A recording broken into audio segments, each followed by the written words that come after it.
Hello, everyone. My name is Danny. Time for the review of Phantom Thread.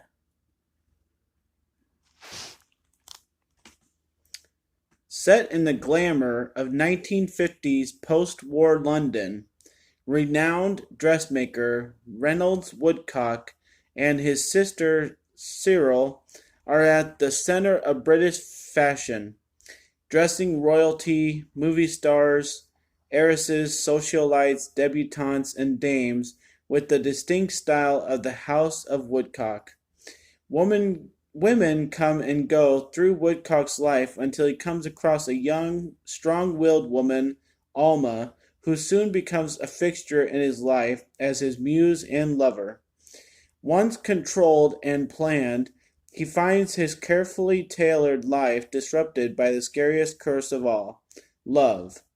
And so begins a gothic romance of twists, turns, and power struggles of pure, delicious pleasure that is devilishly funny and luxuriantly sensuous.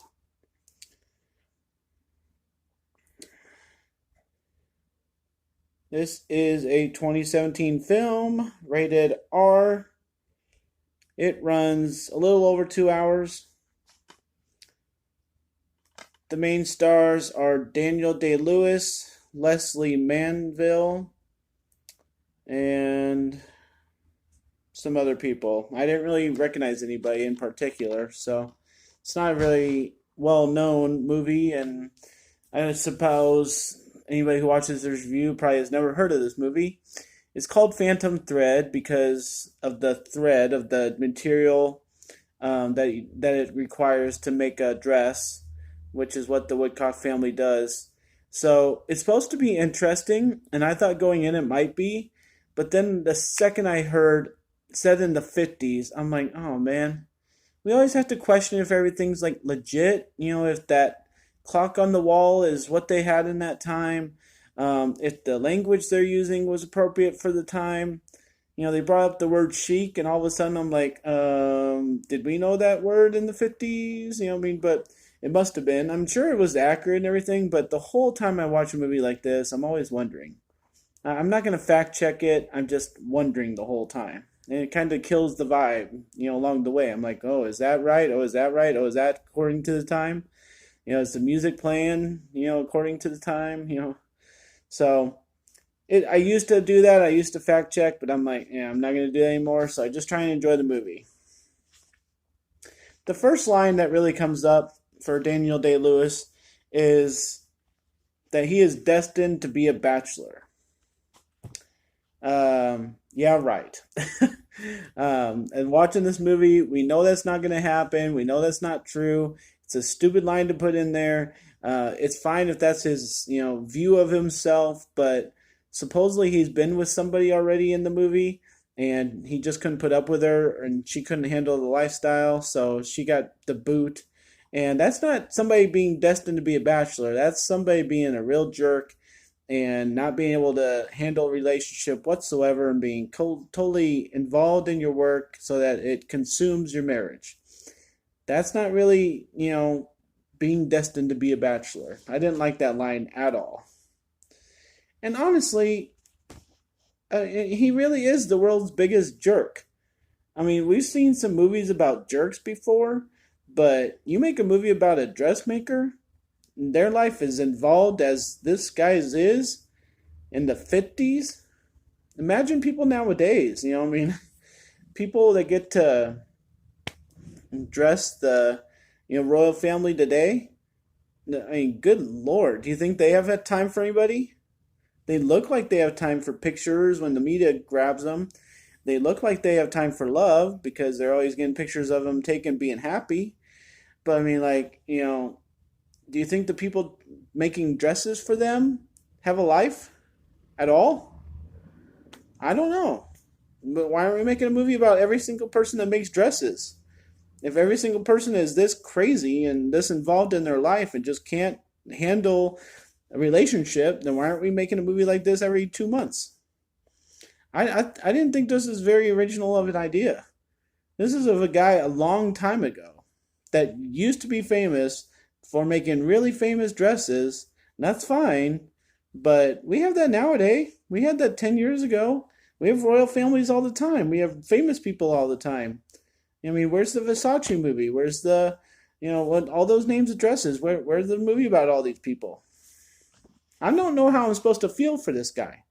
He's such a big jerk that he just can't handle things and can't act like a normal human being. He can't set aside 4 hours, like most crappy husbands and dads in this world, to thank his wife for being a good wife, maybe have some dinner and then put the kids to bed, say good night, and then go to bed. I mean, most people are able to have some resemblance of a life after they're done working for the day, so that 2 hours, 4 hours, something can be spent with their family to let them know they're around sometimes. Nobody takes it to the extreme like this guy did. I think it was really like out of this world, example of somebody that's really crazy about their work. And honestly, I'm getting really tired of this movies, okay? Every movie that does this, just stop.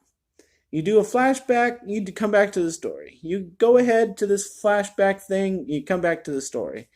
It's not effective. It's just not. I get nothing out of it. It does nothing for the storyline. It doesn't move it forward. It kind of stops its momentum.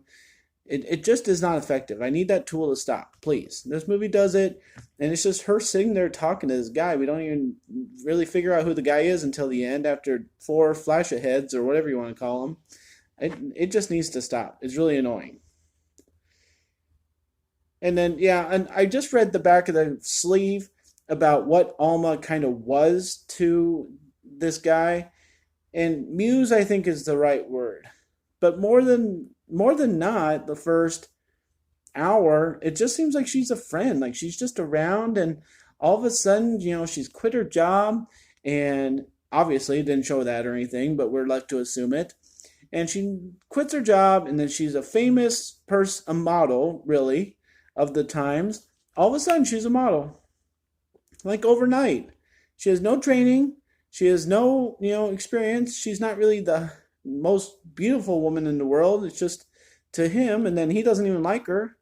So it just kind of ruins everything about what it's trying to talk about and trying to legitimize itself. And then it just has her being annoying to him, and then it just ruins the vibe. I really don't understand her character. Like, what's she after? Like, she quit her job.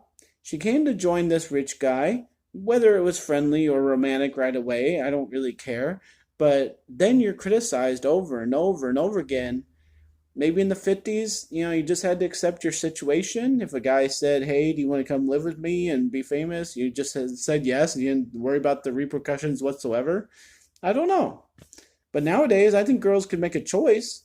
If they're going to be miserable after a week and they're just called ugly and annoying and, being told that they're buttering their toast too loud, that they would just leave. I think most girls can make that honest choice, and this girl's just kind of there, and she kind of accepts what her life is. And maybe it's a time period thing, but I thought it was kind of stupid that she just kind of accepted her situation.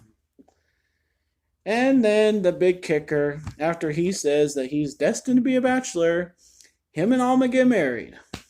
Who didn't see that coming? Well, I did. And I was about ready to turn the movie off right at that point. But no, the movie gets worse.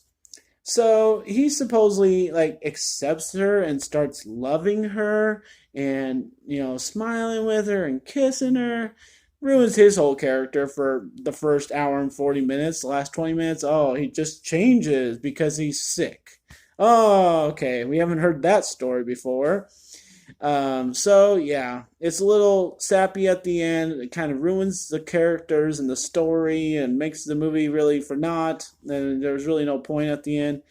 And then if you're gonna say that the guy's sick at the end, don't come up with the stupid ending and kind of sneak out the side door with that ending. Just have him die. Seriously. We're used to it. My favorite movie is Moulin Rouge. And guess who dies? The main character. We're used to it. Just have it happen. Whatever that ending was crap. So have some guts, have a real ending. I'm going to give a D- to Phantom Thread. If anybody likes this movie, I'd like you to comment why. Thanks a lot, guys. My name is Danny. If you like this or any of my other reviews, like and subscribe to my channel if you would. Give some of my other videos a try and enjoy your movies. Thanks a lot.